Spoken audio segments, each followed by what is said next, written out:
The Golden Scepter was the finest restaurant in all of Anda City. It stood tall on the edge of the bustling market square, its windows looking out over the shining bay. Inside, guests were greeted with polished tables, gleaming chandeliers, and a menu that could make a king's mouth water. It was a place for the elite, the wealthy, the powerful, those who demanded the best and expected nothing less. And then there was Jorin, a young human, barely 20, with a mop of messy brown hair and a humble smile. He wasn't from a family of wealth or prestige, but he had a job at the Golden Scepter as a waiter, and that was all that mattered. For Jorin, every day in the restaurant was a lesson in class, grace, and patience. He lived for the moments when he could serve, when he could offer a smile and a good meal to someone who needed it. But Jorin's life was about to change, and it would start with an old woman. The Dragon Lady, as she was known, had been a regular at the Golden Scepter for years. She was a mysterious figure, an elderly woman draped in rich, flowing silks. Her hair was long and white, and her eyes glowed with an ethereal, golden hue. Despite her frail appearance, she was known to be as old as the city itself, possibly older. Some said she was a sorceress. Others whispered she had once been a dragon in her past life. No one knew for sure, but no one dared to ask. She had a presence, and she had wealth, which was enough to ensure her place at any table in the city. On the day that would change everything for Jorin, the Dragon Lady came into the restaurant, as usual, accompanied by her maid. She was seated at her usual spot by the large window overlooking the bay, her eyes scanning the crowd, as if waiting for something or someone. Jorin, serving at a table nearby, couldn't help but glance over at her. He had often wondered about the Dragon Lady, but she was never one to talk to him. The other waiters treated her with reverence, but Jorin had always been too shy to approach her.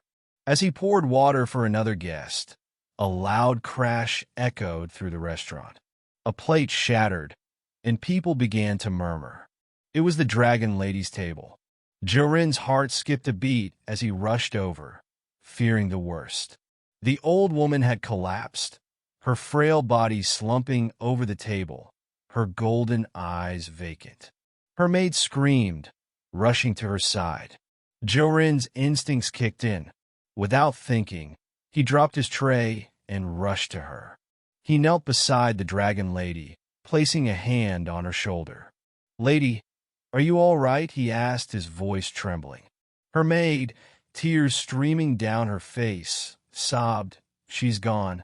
She's dying." But Jorin didn't listen to the maid. His hands moved quickly as he checked for a pulse. It was faint, but she was alive. Without hesitation, Jorin scooped the elderly woman into his arms. He shouted for the head waiter to call for a healer, but he knew it would take too long. He had to act now. Jorin carried her out of the restaurant, not stopping to ask permission or look back at the shocked guests who had witnessed the scene. He could hear the murmurs, the whispers of disbelief. But he didn't care. All that mattered was saving her life. Jorin didn't know where to take her. He wasn't a healer. But he had heard stories of a hidden clinic deep in the city, run by those who could perform magic. He raced through the streets, running faster than he ever had, praying he could get her to safety before it was too late. When he finally reached the clinic, the door swung open, and a middle-aged man in a cloak stepped out. He was tall, with a broad build and eyes that seemed to pierce straight through him. He took one look at Jorin and the Dragon Lady in his arms and stepped aside without a word. The healer, an old man with hands that moved with practiced ease, worked quickly to stabilize the Dragon Lady. Jorin stayed by her side, holding her hand, praying she would wake up. He didn't know how long he'd been there, but the hours felt like days. And when the Dragon Lady finally opened her eyes, it was as if the world itself had shifted. "You," she murmured, her voice raspy. "You saved me." Jorin nodded, too overwhelmed to speak. He had done it. He had saved her. The next day, Jorin returned to the Golden Scepter, his heart heavy with the knowledge of what he had done. He had saved the Dragon Lady's life, but now he feared the consequences. He was just a lowly waiter. He didn't have the right to take such actions. He had broken the rules of the restaurant, rules that were as sacred as any law.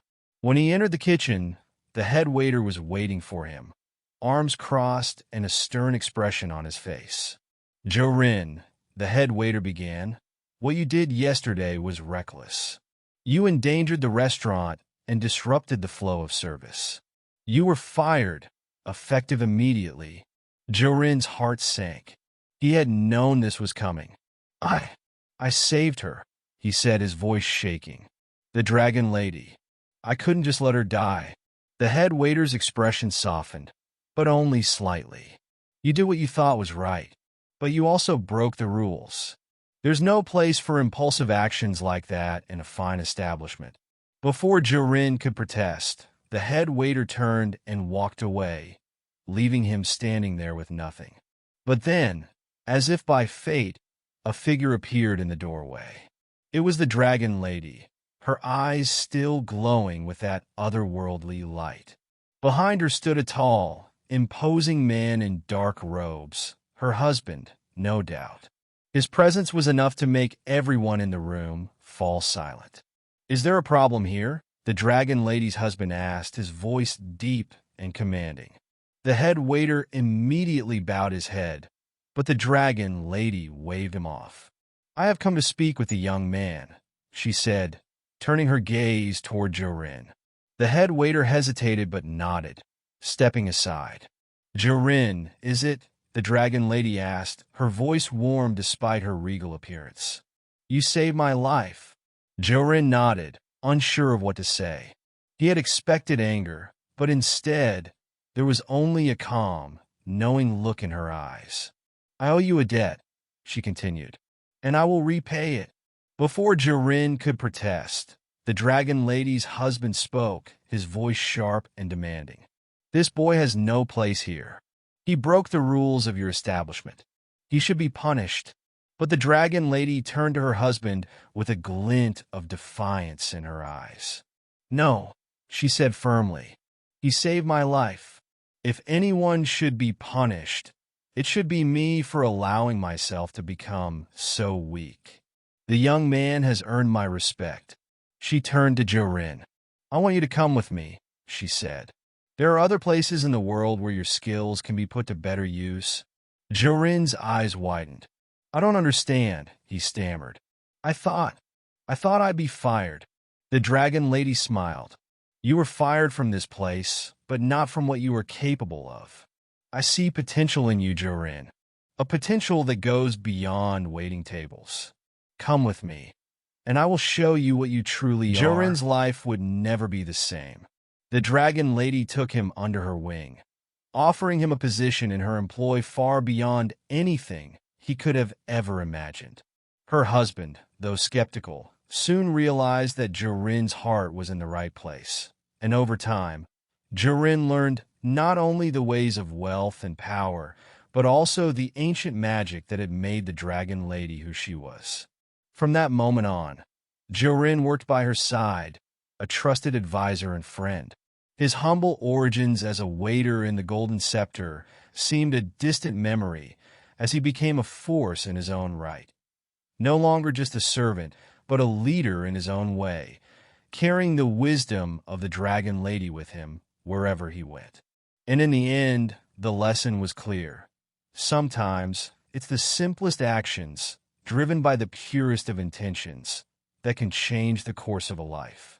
And in Jorin's case, it had led him to a destiny far greater than he could have ever imagined.